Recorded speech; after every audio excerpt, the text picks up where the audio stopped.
হযরতে খাব্বাব রাদিয়াল্লাহু তাআলা আনহু রাসূলের কাছে এসে বলছেন, ইয়া রাসূলুল্লাহ, আমাদের উপরে এমন অত্যাচার হচ্ছে, এই অত্যাচারের কারণে আমরা সহ্য করতে পারছি না।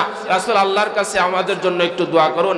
আলা তাস্তাগফিরু লানা আলা তাদউল্লাহ লানা, রাসূল আমাদের জন্য কি একটু দোয়া করবেন না?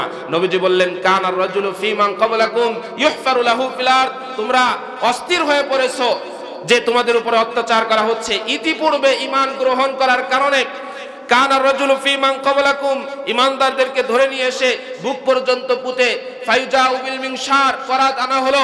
করাত এনে ফায়ুজালু ফীহি, মাথার উপরে রেখে ফায়ুশাক্কু বিইসনাতাইনি, দ্বিখণ্ডিত করা হয়েছে। মা ইয়াসুদ্দুহু যালিকা আন দীনি, এরপরও তারা দিন থেকে চুল পরিমাণ সরে যায়নি। জোরে বলেন সুবহানাল্লাহ।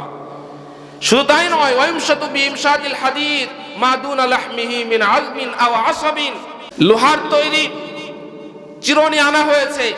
এই চিরুনি দ্বারা হাড্ডি থেকে গোশত এবং চর্বি আলাদা করা হয়েছে। মা ইয়াসুদ্দুহু যালিকা আন দীনি, এরপরও দিন থেকে চুল পরিমাণ সরে যায়নি। এজন্য যারা ঈমান এনেছি, ঈমান থেকে দূরে সরে যাওয়া যাবে না, যতই বাধা বিপত্তি, যতই জুলুম নির্যাতন আসুক না কেন।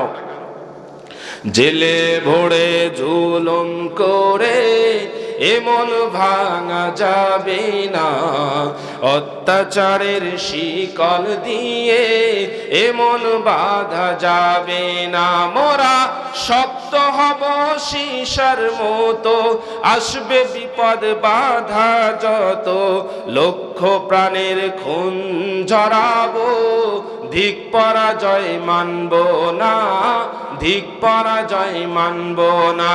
লিল্লাহি তাকবীর।